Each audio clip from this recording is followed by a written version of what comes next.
Hi, welcome back. Today we are talking about a big consumer alert. If you are on the hunt for a new car, there's kind of something that we need to be on the lookout for.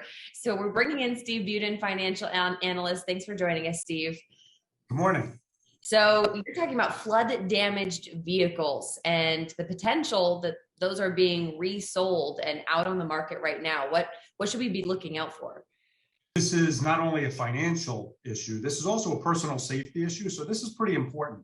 And this happens a lot anytime there's a natural disaster, particularly hurricanes or any water event. What happens is, you take Louisiana, for example, there was a whole bunch of cars that got flooded out during the hurricane. Well, what happens is once those cars dry out, they're put back on the market very often to unwitting buyers. People don't know that they're buying cars that have flood damage. Is there any way for us to be able to find this out and find out if that vehicle was damaged previously? Well, yes, generally. So normally what will happen is if your car gets flooded and you have insurance, you'll put in a claim for what's called a total loss. Now, once that happens, the title of the car has to legally reflect that the car has flood damage. But what happens is if somebody has no insurance coverage or doesn't have what's called comprehensive coverage, that title might not reflect that there's flood damage on it. So somebody might just, sell their car on their own to an unsuspecting buyer, and they're not disclosing on the title that there's flood damage. And that could really become not only a financial issue, but a real safety issue too.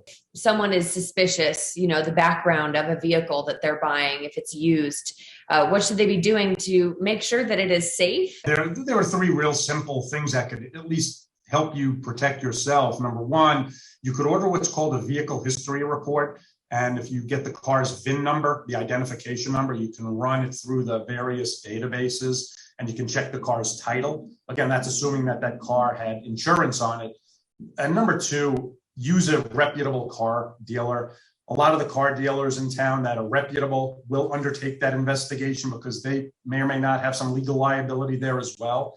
And number three, undoubtedly bring the car to a third-party mechanic who you know and trust, not who the seller trusts. Having the car looked at, if you're like me and you know nothing about what's under the hood of the car, better to have an expert look at it. And if a seller is hesitant to allow you to do that, then you know to turn and walk the other way.